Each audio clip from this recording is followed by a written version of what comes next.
Assalamualaikum warahmatullahi wabarakatuh. Di sini kami dari kelompok 4 akan membahas tentang dinamika Pancasila sebagai sistem filsafat, era Orde Lama, Orde Baru, dan Reformasi. Dan anggota dari kelompok 4 itu adalah yang pertama Dani Puspitasari, NIM 1191200030 dari Prodi Teknik Geofisika. Yang kedua Rizky Natama dengan NIM 1191201009 dari Prodi Teknik Geofisika. Yang ketiga ada Andika Bonardo Sipahutar dengan NIM 1191201122 dari Prodi Teknik Geofisika. Yang keempat ada Erida Isnaini dengan NIM 1191201007 dari Prodi Teknik Geofisika. Yang kelima ada Muhammad Taksal Ilham dengan NIM 1194200953 dari Rekayasa Kehutanan. Yang keenam ada Adanto Bagaskoro dengan NIM 1182800076 dari Teknik Kimia. Yang ketujuh ada Laila Wahyu Saputri dengan NIM 1182800075 dari Prodi Teknik Kimia. Yang kedelapan ada Cynthia Rahmadani Fahyat dengan NIM 1182400012 dari Prodi Arsitektur. Dan selanjutnya akan dijelaskan oleh teman saya, Andika Bonardo Sipahutar.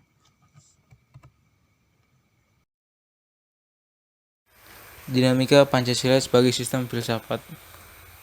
Yang pertama, pada era Soekarno. Pada era pemerintahan Soekarno, Pancasila sebagai sistem filsafat dikenal dengan istilah filosofische Grondslag. Gagasan tersebut merupakan perenungan filosofis Soekarno atas rencana berdirinya negara Indonesia merdeka. Ide tersebut dimaksudkan sebagai dasar kerohanian bagi penyelenggaraan kehidupan bernegara. Ide tersebut ternyata mendapat sambutan yang positif dari berbagai kalangan, terutama pada sidang pertama BPUPKI, persisnya pada tanggal 1 Juni 1945. Namun, ide tentang filosofische Grondslag belum diuraikan secara rinci. Lebih merupakan adagium politik untuk menarik perhatian anggota sidang dan bersifat teoritis. Pada masa itu, Soekarno lebih menekankan bahwa Pancasila merupakan filsafat asli Indonesia yang diangkat dari akulturasi budaya bangsa Indonesia. Yang kedua, pada era Soeharto. Pada era Soeharto, kedudukan Pancasila sebagai sistem filsafat berkembang ke arah yang lebih praktis, atau istilahnya Weltanschauung. Artinya, filsafat Pancasila tidak hanya bertujuan mencari kebenaran dan kebijaksanaan, tetapi juga digunakan sebagai pedoman hidup sehari-hari. Atas dasar inilah, Soeharto mengembangkan sistem filsafat Pancasila menjadi penataran P4. Pada era reformasi, Pancasila sebagai sistem filsafat kurang terdengar resinya. Namun, Pancasila sebagai sistem filsafat bergema dalam wacana akademik, termasuk kritik dan renungan yang dilontarkan oleh Habibie dalam pidato 1 Juni 2011. Dalam pidato tersebut, Habibie menyatakan bahwa Pancasila seolah-olah tenggelam dalam pusaran sejarah masa lalu yang tidak lagi relevan untuk disertakan dalam dialektika reformasi. Pancasila seolah hilang dari memori kolektif bangsa Indonesia. Pancasila semakin jarang diucapkan dan dibahas baik dalam konteks kehidupan ketatanegaraan, kebangsaan maupun kemasyarakatan. Pancasila tersandar di sebuah lorong sunyi justru di tengah denyut kehidupan bangsa Indonesia yang semakin hiruk-pikuk dengan demokrasi dan kebebasan berpolitik. Habibie 2011. Hasto sebut tantangan utama Pancasila adalah kapitalisme. Sekretaris Jenderal DPP PDI Perjuangan, Hasto Kristianto menyatakan tantangan utama Pancasila saat ini adalah memastikan penerapan filsafat ideologi bangsa itu dalam kehidupan bernegara karena kekuatan kapital lebih menguasai dunia politik dan ekonomi.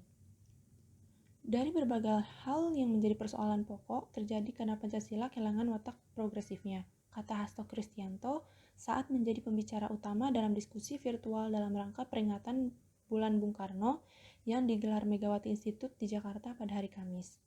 Menurut dia, Pancasila tidak dipahami keseluruhan api bergeraknya di dalam mengubah tata pergaulan hidup yang mengisap menuju kemerdekaan sejati bagi setiap warga bangsanya.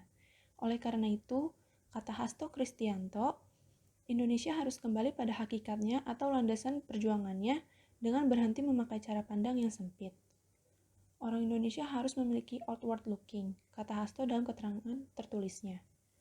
Hasto melihat yang menjadi skala prioritas saat ini adalah menjalankan praktik gotong royong guna mempercepat terwujudnya keadilan sosial di seluruh aspek kehidupan, khususnya di ranah perekonomian sebagai skala prioritas. Maka konsolidasi demokrasi melalui pembumian sistem politik Pancasila dan merancang kembali sistem perekonomian nasional yang sesuai dengan spirit pasal 33 UUD NRI tahun 1945 harus ditempatkan sebagai skala prioritas, katanya dalam diskusi virtual bertema Pancasila dalam tindakan politik. Dalam konteks itu, filsafat Pancasila sebaiknya secara bersama dimurnikan dengan gotong royong politik untuk menghindari demokrasi politik yang diwarnai kapital alias kepentingan pemilik modal. Jadi, bagaimana kita harus bekerja memastikan demokrasi melalui hikmat permusyawaratan dijalankan dengan sebaiknya.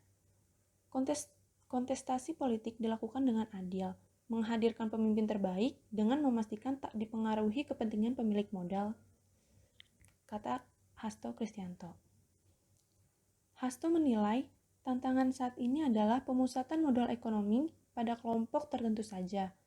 Padahal Indonesia memiliki pasal 33 UUD NRI tahun 1945 yang harusnya direalisasikan. Tantangannya, kita harus melihat ulang demokrasi kita sendiri yang sangat dikuasai oleh kekuatan kapital. Kita harus berani melihat ulang, katanya menandaskan.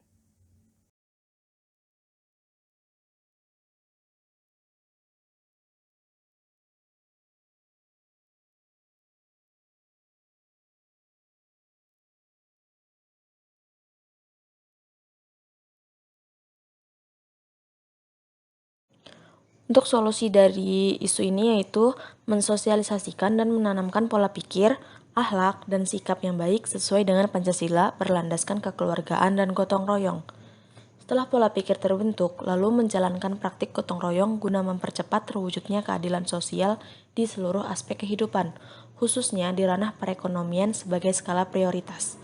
Dengan begitu, terlaksananya demokrasi ekonomi Pancasila dapat terwujud di mana semua komponen rakyat dari bawah sampai atas menjadi berdaya dan memiliki kemandirian ekonomi dan politik.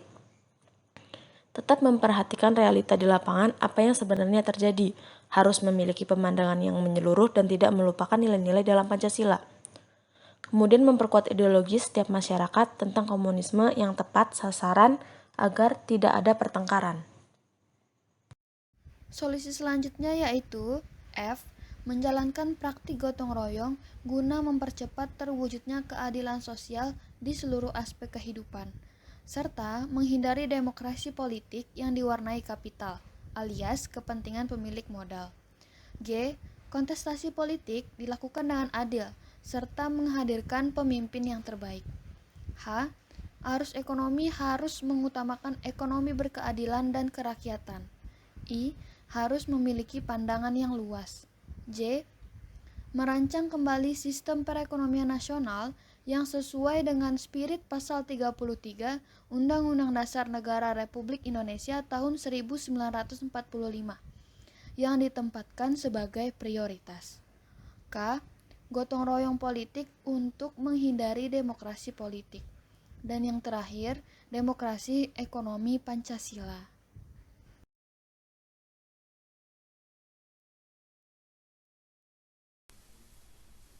Nah, selanjutnya yaitu kita bahas esensi Pancasila sebagai sistem filsafat.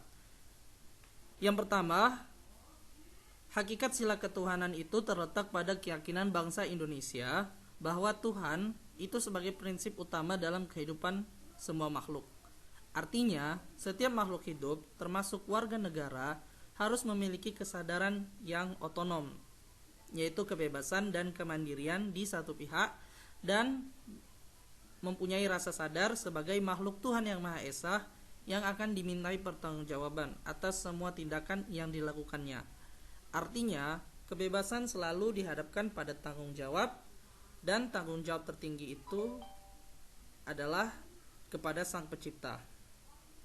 Kemudian esensi yang kedua, hakikat sila kemanusiaan yaitu manusia monopluralis yang terdiri atas 3 monodualis, yaitu Yang pertama susunan kodrat termasuk jiwa dan raga.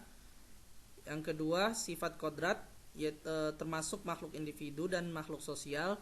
Yang ketiga kedudukan kodrat yaitu termasuk makhluk pribadi yang otonom dan makhluk Tuhan.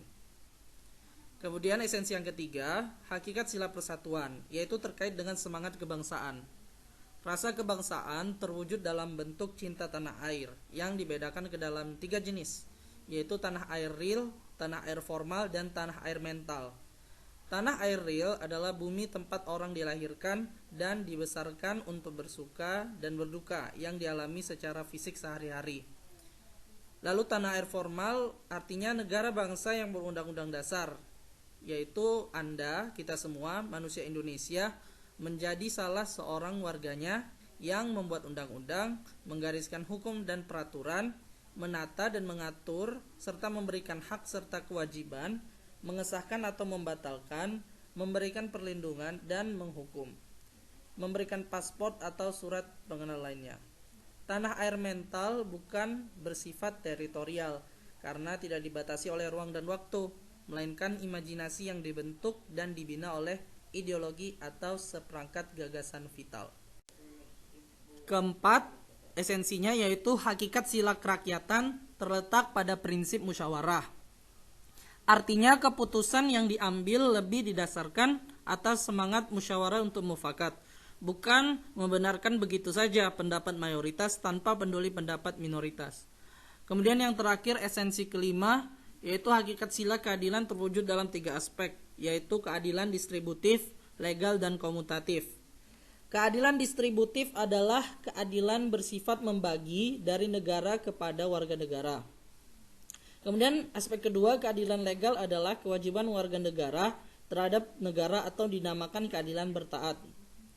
Kemudian aspek terakhir yaitu keadilan komutatif, yaitu keadilan antara sesama warga negara.